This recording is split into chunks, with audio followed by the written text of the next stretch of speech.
حضرت عثمان غنی رضی اللہ تعالیٰ عنہ فرماتے ہیں کہ حضرت عمر فاروق رضی اللہ تعالیٰ عنہ کا دور مبارک تھا۔ دوپہر تھی اور گرمی بہت زیادہ تھی، لوگ اپنے اپنے گھروں میں آرام کر رہے تھے۔ مجھے کسی مجبوری کے لیے اپنے گھر کی چھت پہ جانا پڑا تو میں نے دیکھا کہ ایک شخص بوڑھا اونٹوں کو ہانکتا ہوا آ رہا ہے۔ میرے ذہن میں خیال آیا کہ یار ساری دنیا دوپہر کو سو رہی ہے، شدت کی دھوپ ہے، آپ بھی سو جاتے، عصر کے وقت آپ اونٹوں کو چلا لیتے، کون ہے جو اس وقت بھی؟ کہتے میں کچھ دیر رک گیا، لیکن جیسے ہی وہ میرے قریب آئے، وہ کوئی عام آدمی تو نہیں، وہ تو حضرت عمر فاروق رضی اللہ تعالیٰ۔ آپ فرماتے ہیں کہ میں جھٹ سے سیڑھیوں سے نیچے اترا اور میں نے جناب عمر سے عرض کی کہ حضور اس وقت آپ؟ فرمانے لگے یہ مال غنیمت کے 2 اونٹ بھاگ گئے تھے، انہیں پکڑنے گیا تھا۔ میں نے عرض کی حضور کسی غلام سے کہہ دیتے۔ فرمانے لگے مسلمانوں کے مال کی حفاظت کی ذمہ داری میری ہے، غلام کی تو نہیں۔ اب ایک مقصد ہے نا کہ میں نے ایک ڈیوٹی کرنی ہے، میں نے خدمت کرنی ہے۔ میں طالب علموں سے کہتا ہوں، علماء سے نہیں، طلباء سے میں کہتا ہوں آپ سارا دن کیوں شکوا کرتے ہیں؟ آپ کمیٹی کی مسجد سمجھ کے اس کی خدمت نہ کریں، اللہ کا گھر سمجھ کے کریں۔ مسجد کمیٹی کی نہیں ہوتی، مسجد اللہ تعالیٰ کا گھر ہوتی۔ اللہ کا گھر جان کر آپ اس کی خدمت کریں گے تو آسانی ملے گی۔ میری بات پر توجہ کریں جی۔ تو اپنی زندگی میں با مقصد کام جب ہم کرتے ہیں تو پھر تھوڑی سی سکون محسوس کرتے ہیں۔ اسی طرح سے نبی کریم علیہ السلام کا ایک تو یہ فرمان ہمیں مقصد بتاتا ہے۔ ایک دوسری بات سنی، حضور علیہ السلام نے فرمایا، اچھا میں یہ سمجھتا ہوں کہ نبی پاک علیہ السلام کی اس ایک حدیث پر عمل کر لیا نہ جائے نا، جو ہم سب کو آتی بھی ہے، تو سارے ملک میں سکون ہو جائے، سارے گھروں میں قرار آ جائے، سارے خاندانوں میں خوبصورتی آ جائے۔ حضور علیہ السلام نے فرمایا تم میں سے کوئی اس وقت تک مومن نہیں ہو سکتا جب تک اپنے بھائی کے لیے بھی وہی پسند نہ کرے جو اپنے لیے پسند کرتا ہے۔ آتی ہے نا سب کو حدیث پاک؟ چلو جس کو نہیں بھی آتی تھی اس نے ابھی سن تو لی ہے۔ حضور نے فرمایا تم میں سے کوئی اتنی دیر تک مومن ہو سکتا جب تک وہ جو اپنے لیے پسند کرتا ہے وہی اپنے بھائی کے لیے بھی۔ حدیث ہے نا، آپ نے سنی ہوئی ہے نا۔ ایسے ہی ہے، ایسا ہوتا بھی ہے کہ ہم جو اپنے لیے پسند کرتے ہیں وہی بھائی کے لیے بھی کرتے ہیں، ہوتا ہے ایسے۔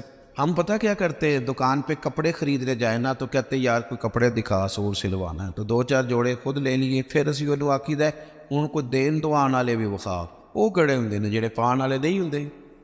ایسی بات ہی ہے نا۔ اب جو دینے ہیں وہ بھی، یعنی وہ بڑا نیکی کر رہا ہے، امیر آدمی اپنے نوکر کو کپڑے دے رہا ہے، کہتا ہے یہ بالکل ٹھیک ہے، میں نے بس 2 دفعہ ہی پہنا، بس نیا بالکل۔ وہ بھائی نواں ہوتا تو نہیں سی دینا، بالکل ٹھیک ہوتا تو دیتا۔ ہم کیا کرتے ہیں، ہم ماحول اس طرح کا ہم نے بنا لیا ہے کہ اپنی ذات، اپنے بچے، اپنا گھر، اپنا ادارہ اس میں بند ہو جاتے ہیں۔ ایک سوچ جو امت کی سوچ ہے، جو قومی اور عالمی سوچ ہے، اس سوچ کے مطابق ہم کوئی کام نہیں کرتے۔ جب تک کہ ہم حضور کے اس مقدس فرمان پر نہیں غور کرتے کہ جو میں نے اپنے لیے پسند کرنا ہے وہی اپنے، تو مجھے بتائیے جب یہ سوچ ہوگی تو کوئی بندہ ملاوٹ والی چیز بیچے گا، غلط چیز سیل کرے گا، دنیا کو دھوکہ دے گا، لیکن ہم تو غور ہی نہیں کرتے، بس حدیث سن لی معاملہ ختم ہو گیا۔ آپ دیکھیں امام غزالی فرماتے ہیں نبی پاک علیہ السلام کے ساتھ حضور کے غلام تھے، ایک درخت پر محبوب نے اشارہ کیا کہ یہاں سے 2 مسواکیں اتاریے۔ سادی سی بات ہے نا، مسواکیں اتار لی گئیں، خادم اتار لایا، اس نے لا کے حضور کی بارگاہ میں پیش کی۔ ایک مسواک بالکل سیدھی تھی، ایک تھوڑی ٹیڑھی تھی۔ مسواک تھوڑی ٹیڑھی بھی ہو تو دانتوں پر چلنے سے انکار تو نہیں نہ کرتی، نہ کوئی دانت صاف کرنے میں کوئی حرج ہوتا ہے۔ تھوڑی سی ٹیڑھی تھی، ایک ذرا سیدھی تھی، تو نبی کریم علیہ السلام کی خدمت میں غلام نے دونوں پیش کر دی، تو محبوب نے ٹیڑھی مسواک رکھ لی اور سیدھی۔ حضور نے غلام سے فرمایا کہ یہ آپ، آج کل تو یہ کام الا ماشاءاللہ مذہبی لوگ بھی نہیں کرتے۔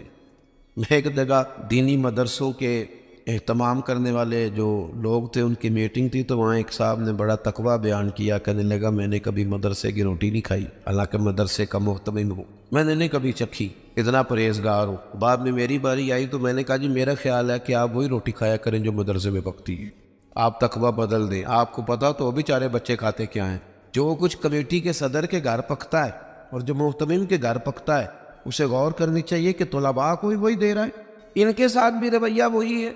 کیوں نہیں ان چیزوں کو سمجھتے کہ ہمیں نبی پاک علیہ السلام نے کن مقاصد حیات سے آگاہ کیا؟ اللہ کے حبیب علیہ السلام نے فرمایا ٹیڑھی مسواک مجھے دے دو۔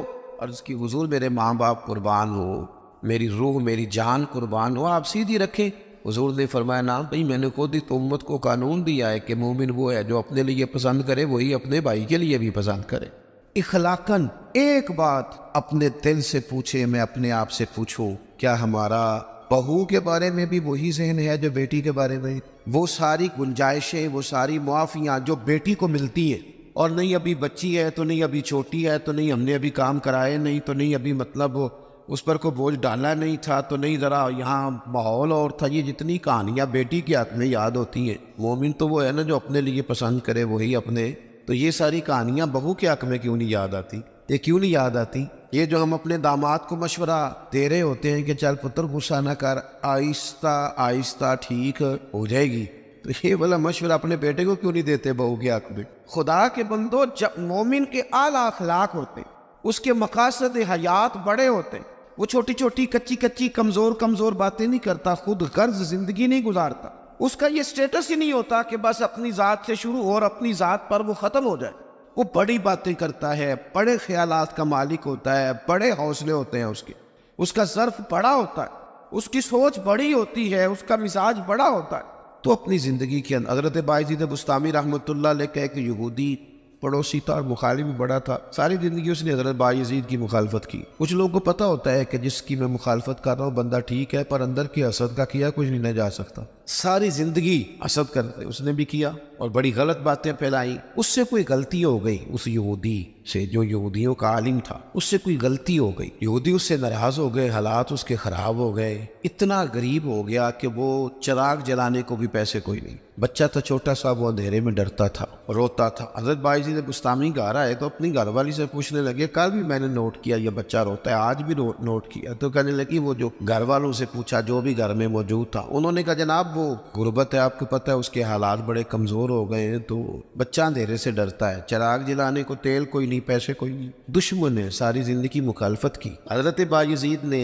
چراغ میں بتی بھی ڈالی، تیل بھی ڈالا، اس کے دروازے پہ دستک دی، وہ یہودی باہر آیا، آ کر کے آپ کی طرف دیکھا تو آپ نے نا اس کے بولنے سے پہلے فرمایا کہ پوری گلی اور چوک دیکھ لے، بندہ کوئی دیکھ نہیں رہا، اور تو مجھے جانتا ہے میں جھوٹ نہیں بولتا، میں بتاؤں گا بھی کسی کو نہیں، یہ تو چراغ رکھ لے تاکہ تیرا بچہ سو جائے، آرام سے وہ لیٹ جائے، میں کسی سے ذکر نہیں کروں گا، تیرا میرا راز رہے گا، اور میں نے رات کو بھی آیا ہوں دیکھ بھی کوئی نہیں رہا۔ وہ یہودی کہتا ہے بولنے کی طاقت ہی کوئی نہ رہی، ہم تو دشمن کو بھی پاکیزہ سزا دیتے، ہم تو دشمن کو بھی پاکیزہ سزا دیتے۔ وہ اندر چلا گیا چراغ لے کے، رات پر بچہ سویا رہا۔ دوسرا دن پھر ہوا، شام تھوڑی سی گہری ہوئی، لوگ اپنے اپنے گھروں میں سوئے، بچہ ڈرتا تھا اندھیرے سے۔ حضرت بایزید نے پھر چراغ میں تیل ڈالا، بتی ڈالی، دروازے پہ دستک دی۔ جب وہ باہر آیا تو فرمانے لگے تو دیکھ رہا ہے کہ کوئی بندہ موجود نہیں، اور تجھے پتہ ہے میں جھوٹ بھی نہیں بولتا، کسی کو بتاؤں گا نہیں، یا یہ لے جا تیرا بچہ سو جائے۔ اس نے مخالفت کی ہے ساری، اس کو دے دیا، اس کا بچہ سو گیا۔ تیسرا دن پھر ہوا، وہی وقت، وہی انداز، وہی باتیں، دستک دے کے کہا کوئی شخص نہیں دیکھ رہا، چراغ لے لے، بتاؤں گا بھی کسی کو نہیں، اور تجھے پتہ ہے میں جھوٹ نہیں بولتا۔ وہ چراغ آپ بڑھا کے دروازہ بند کرنے لگے تھے کہ وہ یہودی زور زور سے چلایا، کہنے لگا باہر آؤ بھی سارے مسلمانوں، نکلو بھی یہودیوں سارے باہر، لوگ سارے باہر گلیوں میں آ گئے، کہنے لگے یہ بایزید بستامی ہے، میں نے ساری زندگی جھوٹے الزامات لگائے، آج جب میری حالت یہ ہے کہ میرے اپنوں سے مجھے کوئی پوچھنے نہیں آتا، اس شخص سے میرے بچے کا رونا نہیں دیکھا گیا، یہ تڑپ گیا ہے کہ کسی کا بچہ کیوں روئے، یہ روز مجھے چراغ جلا کے دے جاتا ہے، گھر میں میرے روشنی ہو جاتی ہے، بچہ میرا سو جاتا ہے، پر میں ساری رات نہیں سوتا۔ میں آج تم سب کو گواہ بنا کے کہتا ہوں جو میں نے ان کے بارے میں زندگی بھر کہا وہ سارا غلط تھا، اور یہ بھی تمہیں بتاتا ہوں کہ میں نے دین اسلام سنا تھا، 3 دن ہو گئے میں دین کو دیکھ رہا ہوں، پہلے سنا تھا میں دیکھ رہا ہوں۔ کہنے لگا میں تم سب کو گواہ بنا کے کہتا ہوں کہ بایزید بھی سچے ہیں، بایزید کا دین بھی سچا ہے، اور جس رسول کا یہ کلمہ پڑھتے ہیں وہ رسول بھی سچے ہیں۔ اس نے کلمہ پڑھا اور مسلمان ہو گیا۔ ہمارا یہ حال ہے کہ سگا بھائی کہتا ہے کہ مجھے کارنر والا پلاٹ چاہیے، وہ پھر ساری باتیں یاد آ جاتی ہیں اس کو، کہتا ہے کارنر والا چاہیے چونکہ کام تو پہلا میں لگا سو، کمائی تو پہلے میں نے کی تھی، لہذا چھوٹا بھائی جو ہے وہ تو دیر سے آیا تھا تو اس کا تو حق ہی نہیں بنتا، وہ پیچھے جائے، اور کارنر والا پلاٹ یہ زیادہ دیر نہیں لگے گی، 20-25 سال گزریں گے۔ اس طرح آپ والد کو پریشان کر رہے ہیں، اس طرح آپ کے بچے آپ کو کریں گے، خدا نہ کرے، وہ بھی کہیں گے ابا یہ کارنر والا میرا ہے، تو کدھر سے آ گیا۔ تو حضور نے ہمیں اعلیٰ مقاصد، اعلیٰ اخلاق، اعلیٰ کردار، بڑی باتیں کرنے کا، ہمارے پاس بڑی کہانیاں ہوتی ہیں پر ساری اپنے حق میں، بڑے دلائل ہوتے ہیں پر سارے اپنے حق میں، بڑی باتیں آتی ہیں پر ساری ہمارے بزرگ کہا کرتے تھے میں ایسے بیوقوفوں کو جانتا ہوں جو کوئی چیز بھی پھینکے نا تو اپنے گھر میں پھینکتے ہیں، حالانکہ بولے بھلے بیوقوف اپنے گھر میں پھینکیں۔ تھوڑی سی نا خود غرضی کی چادر اتاری جائے، بڑی سوچیں پیدا کی جائیں، بڑے مقاصد پیدا کیے جائیں، تھوڑا سا نا بندہ کسی کے لیے بھی کبھی دعا کرے، کبھی اس کی آرزو ہو کہ کسی اور کے حق میں بھی وہ خیر کا جملہ کہے۔ حضرت مولا علی شیر خدا کرم اللہ تعالی وجہہ الکریم، میں نے یہ دیکھا ہے کہ جو بندے جس کے بچے روز 4,000 کے برگر کھا جاتے ہیں نا، اس کا ملازم اگر کہہ دینا کہ جناب اس دفعہ نا میرے لیے کچھ مشکل آ گئی ہے، کو 5,000 ایڈوانس چاہیے، تو جس کے گھر میں روز بچے کھانا پکنے کے باوجود 4,000 کا فاسٹ فوڈ کھاتے ہیں، وہ ملازم سے کہہ رہا ہوتا ہے تو خرچے کیوں نہیں کٹ کرتا؟ اپنی طاقت کے مطابق خرچ کر۔ دوسروں کو نصیحت کرنا آسان ہے، لیکن کیا مسئلہ ہے کہ ہم اپنے بچوں کے حق میں جتنی آسانیاں چاہتے ہیں وہ دوسروں کے بچے نہیں، دوسروں کی اولاد نہیں، دوسرے کے گھر میں روشنی ہوگی تو ہم کیا سمجھتے ہیں کہ دنیا سے روشنی کم ہو جائے گی؟ کبھی بھی نور بانٹنے سے نور کم نہیں ہوتا۔ ایک شمع سے ہزاروں دیے بھی جل جائیں تو پہلی والی کی روشنی میں کبھی کمی نہیں آتی۔ اس لیے چھوٹی سوچوں سے باہر نکلا جائے، بڑی مضبوط مستحکم یہ سوچیں زندگی میں پیدا کی جائے۔ اگر ہم محدود زندگی گزاریں گے تو پھر ٹھیک ہے، اپنی ذات سے بات شروع ہوتی ہے، اپنی ذات پہ ختم ہو جاتی ہے، اور یہ اس ملک میں یہ باقاعدہ پرموٹ کی گئی ہیں چیزیں۔ جب تک کوئی میرے ساتھ چل رہا ہے تب تک وہ بالکل ٹھیک ہے، اور جس دن میرے ساتھ نہیں اس دن کوئی نہیں سمجھ آ رہی ہے آپ کو میری بات۔ ہمیں ساری دنیا کو بھی بدنام کرنا پڑے تو ہم نے ہر اس شخص پر الزام لگانا ہے جو میرے خلاف ہے، ایسا نہ کریں۔ آپ ان چیزوں سے تھوڑا باہر نکلے، اور یہ سارے ہی کام کرتے ہیں، کسی ایک کا نہیں مسئلہ، سب سیاسی، سماجی، فلاحی، الا ماشاءاللہ مذہبی، جو میرے ساتھ ہے وہ ٹھیک ہے، جو میرے ساتھ نہیں بندہ ہی ٹھیک نہیں، سرے سے بات ہی ختم ہو گئی۔ وہ خدا کے بندوں، یہ دعویٰ صرف نبیوں کو سجتا ہے، صرف رسولوں کو سجتا ہے، باقی کوئی شخص یہ دعویٰ کرے تو دعویٰ اس کا 100% غلط۔ تو اپنی زندگی کے اندر ان باتوں پر ضرور غور کرے۔ کیا حضرت مولا علی شیر خدا کرم اللہ تعالی وجہ الکریم گھر سے نکلے، اپنے غلام سے کہنے لگے آج ذرا خریداری کرنے چل، بازار تشریف لے گئے، وہاں سے نا 2 سوٹ خریدے، ایک ذرا کم قیمت کا تھا، ایک ذرا زیادہ قیمت کا تھا۔ اب وہ خرید کے دونوں تھیلے میں ڈال لیے۔ آپ کا خادم کہتا ہے میں سمجھ گیا جو مہنگا ہے وہ آقا کا ہے اور جو سستا ہے وہ غلام کا ہے۔ کہتے ہیں لے کے واپس آئے، وہ چوک آ گیا، وہ جگہ آ گئی جہاں سے حضرت مولا علی نے اپنے کاشانہ نور پہ جانا تھا اور میں نے اپنے گھر جانا تھا۔ کہتے ہیں حضرت مولا کائنات فرمانے لگے ذرا میرے والا جوڑا مجھے دینا۔ کہتے میں نے وہ مہنگا والا نکال کے حضرت علی کو پیش کیا تو فرمانے لگے یہ نہیں میرا تو وہ دوسرا ہے۔ مجھے بتائیں کہ روب کپڑوں کا ہوتا ہے کہ کردار کا؟ 10 لاکھ کا جوتا اور 20 لاکھ کا جوڑا اور 1.5 کروڑ کی پجارو اور جناب 20 کروڑ کا گھر ہو، پر پیسے ہو کرپشن کے، تو لوگ کوٹھی کے دروازے پہ کھڑے ہو کے کہہ دیتے ہیں غلط مال ہے اس کے پاس، بندہ ٹھیک نہیں، جوتے ٹوٹے ہوئے ہو، کرسی اور میز پرانا ہو، چھوٹا سا افسر ہو لیکن دیانتدار ہو، تو بڑے بڑے مالدار بھی دروازے پہ کھڑے ہو کے کہتے ہیں یار بندہ بڑا کھرا ہے، نہ پیسے پکڑتا ہے نہ کسی کی سفارش مانتا ہے۔ ہمارے شہر میں حاجی ابو داؤد محمد صادق صاحب رحمۃ اللہ علیہ بزرگ تھے، تو میں نے بڑی پجاروں سے اترنے والا پیر بھی نا بڑی پجاروں سے ملنے آیا، وہ پہلے چین والی گھڑی اتارتا تھا، پھر اپنی داڑھی دیکھتا تھا، تو بات سمجھ میں آتی تھی کہ روب کپڑوں کا نہیں ہوتا، روب تو کردار کا ہوتا ہے۔ اگر کردار مضبوط ہے تو کپڑے سادے بھی ہوں تو گزارا ہو جاتا ہے، لیکن کردار کچھ بھی نہ ہو، لوگ پیسوں کے زور پر، دولت کے زور پر، مال کے زور پر، بلکہ بعض لوگ تو ایسے ہیں جو خوشامدیوں کے زور پر، اپنے دائیں بائیں ادھر ادھر جو ان کے وظیفہ خار، نمک خار، خوشامد پسند ہے، ان کے زور پر اپنے آپ کو منوانا چاہتے ہیں۔ کردار اصل ہے، کردار حسن ہے، کردار رعنائی ہے۔ آپ ہمیشہ تب بڑے ہوں گے جب آپ کے اخلاق میں، معاملات میں، لین دین میں صفائی ہو، پھر لوگ آپ کو بڑا جانیں گے۔ حضرت مولا علی شیر خدا کرم اللہ تعالی وجہ الکریم اس سے کہا یہ نہیں میرا تو دوسرا ہے۔ تو کہا ٹھیک ہے جناب دوسرا ہے، تو حضور آپ آقا ہیں، آپ کا کیسے دوسرا ہے، آپ کا تو یہ ہے۔ حضرت علی کہنے لگے نہیں وہ جو سستا، میری بات کی سمجھ آ رہی ہے آپ کو، وہ جو سستا جوڑا ہے نا وہ مجھے دو۔ تو اس نے نا ایک دلیل پیش کی، آپ کے غلام نے، کہنے لگا حضور آپ نا مہنگے والا رکھے، کیوں؟ آپ آقا ہیں اور میں سستا پہنتا ہوں کیونکہ میں غلام ہوں۔ تو حضرت علی کہنے لگے دلیل ہی قائم کر دی ہے نا، تو میرے والی کر لے، تو مجھے سستا دے دینا کیونکہ میں بوڑھا ہوں، اور تو مہنگا پہن لے کیونکہ تو جوان ہے۔ اگر کسی دلیل کی بنیاد پر یہ لباس پہننا ہے تو چلو اس طرح کرو، یہ والی دلیل قائم کر لو کہ بوڑھوں پر سستا بھی چل جاتا ہے، اور جوانوں کے لیے ذرا کپڑے مہنگے ہوں، ذرا اچھے نئے اور ڈیزائنوں کے ہوں تو ذرا جوان خوش ہوتے ہیں۔ تو تھوڑے سے نا بڑا دل ہو، ذرا بڑا ظرف ہو، ذرا حوصلہ بڑا ہو، ذرا سوچ بڑی ہو، ذرا انسان کا معیار بڑا ہو۔ یہی بات بعد میں حضور کے صحابہ میں آئی۔ آپ دیکھ لیں حضرت عمر کو، دیکھیں حضرت عثمان، اور خلیفہ اول بلا فصل حضرت ابوبکر صدیق کو، حضرت مولا علی شیر خدا کو، ان لوگوں نے بڑی بڑی باتیں کی، بڑا حوصلہ تھا۔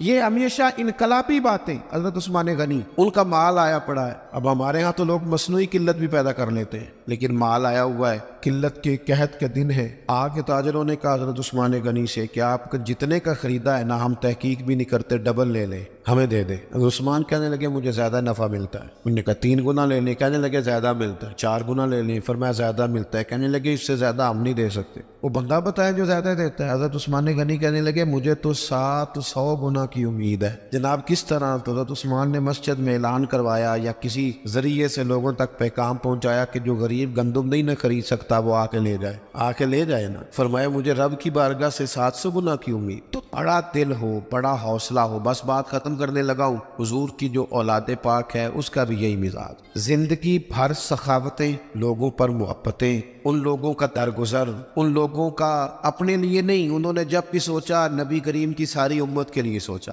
حضرت امام حسن رضی اللہ تعالیٰ عنہ فرماتے ہیں میری والدہ سیدہ طیبہ طاہرہ حضرت فاطمہ الزہرا رضی اللہ تعالیٰ عنہ تو جب دعا مانگتی تھی تب بھی حضور کی ساری امت کے لیے مانگتی تھی۔ ان کی دعاؤں میں بھی بڑے دل کے ساتھ، بڑے حوصلے کے ساتھ، بڑا اعزاز کے ساتھ بیٹھے رہتے۔ امام حسین بڑی شانیں تھی، سب کچھ تھا، لیکن انہوں نے گھر چھوڑا، قبیلہ چھوڑا، اس لیے کہ دین کی وہ بنیادیں جن کو کمزور کرنے کی کوشش کی جا رہی تھی وہ کہیں کمزور ہو نہ جائے، وہ آگے بڑھے۔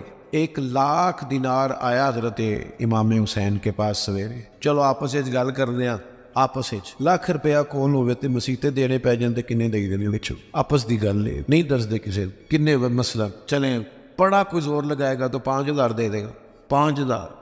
اور ذرا کبھی کسی جگہ پہ کمزوری آئے نا کوئی مالی طور پہ تو سب سے پہلے لوگ وہ پیسے بند کرتے ہیں جو مسجد جاتے ہیں یا کسی غریب کی طرف جاتے ہیں، کہتے ہیں ہاتھ تانگ ہے۔ سب سے پہلے 1,00,000 دینار امام حسین کے پاس آیا، زور کے وقت پیسے آئے، عصر سے پہلے پہلے پاک محبوب کے پاک نواسے نے سارے بانٹ دیے، سب بانٹ سارے۔ شہزادے عرض کرنے لگے حضور آپ کا کرتا پرانا ہو گیا تھا، کوئی 1-2 دینار رکھ لیتے تو کرتا نیا لے لیتے۔ فرمانے لگے اگر تو پہلے یاد کراتا تو میں سوچتا، یہ نہیں کا رکھ لیتا، پہلے یاد کراتا تو میں غور کرتا۔ میرے عزیز تھوڑا سا نا دل بڑا کریں۔ ہم نے اپنے بچوں کو سکھایا کہ کردہ سوچ، کچھ اپنے کردہ سوچ، ان سے کبھی کبھی یہ بھی کہا کرو بیٹا ملت کا سوچ، مذہب کا سوچ، وطن کا سوچ، قبیلے کا سوچ، بڑا دل کر، بڑی بات کر۔ ہمارے جوان اتنے باصلاحیت ہیں، اللہ کے فضل سے اتنے باصلاحیت ہیں کہ ایک بچہ پورے علاقے کو سنبھال سکتا ہے، لیکن ان کو بڑا دل نہیں ملتا، بڑا حوصلہ نہیں ملتا، بڑی تھپکی نہیں ملتی، پشت پنائی بڑی نہیں ملتی۔ وہ بیچارے محدود ہو کے رہ جاتے، محدود ہو کے کہ بس ٹھیک ہے گھر چل گیا، پیسے 4 آ گئے، کوٹی چھوٹی بن گئی تو چھٹی۔ بھئی یہ کام تو غیر مسلم بھی کر لیتا ہے، یہ تو ساری دنیا کر رہے۔ جوانوں تھوڑا بڑا دل۔ اقبال کہتے ہیں ان کے بیٹے نے خط لکھا نا کہ ابا جی حالات کچھ خراب ہو گئے تو کوئی قرضہ لے لیں تھوڑا سا کسی سے، تو اقبال کہنے لگے دیار عشق میں اپنا مقام پیدا کر اور نیا زمانہ نئے صبح و شام پیدا کر۔ اور پھر فرمانے لگے میرا طریق امیری نہیں فقیری ہے، خود ہی نہ بیچ غریبی میں نام پیدا کر۔ وہ کہہ رہے فَإِنَّ لَهُ مَعِيشَةً ضَنْكَ، اعلان ہے قرآن پاک کا کہ جب تو میرے ذکر سے منہ پھیرے گا، روٹی میری کھائے اور پیسے لے کے یاشی کرے، مسجد آئی نا، حکم تو یہ ہے کہ جتنی نعمت بڑھتی جائے سجدے پڑھنے چاہیے، لیکن ہم لوگ سجدے کم کرتے جاتے ہیں، فرض نماز بھی نہیں پڑھتے، پھر رزق تنگ ہوتا ہے، پھر اللہ کے عدل کا نظام چل، پھر خرابی ہو۔ اس لیے یاد رکھیں قرآن مجید نے حکم دے دیا کہ اگر چاہتے ہو کہ رزق میں برکت ہو تو پھر رزق دینے والے کے آگے جھک جاؤ، پھر رزق دینے والے کے آگے جھکو۔ تو مالی پریشانی کا بہت بڑا سبب یہ ہے کہ ہم مسجد کی طرف نہیں آتے، دین کی طرف نہیں آتے، پیسہ ناجائز جگہ پہ خرچ ہوتا ہے۔ آپ یقین کریں مسجدوں کا حال خستہ ہے، مدارس کا حال قابل رحم ہے، قابل رحم حالت ہے مدارس اسلامیت، اور لوگ پیسہ کہاں خرچ کرتے ہیں۔ میں تو یہ رونا روتا رہتا ہوں ہر جگہ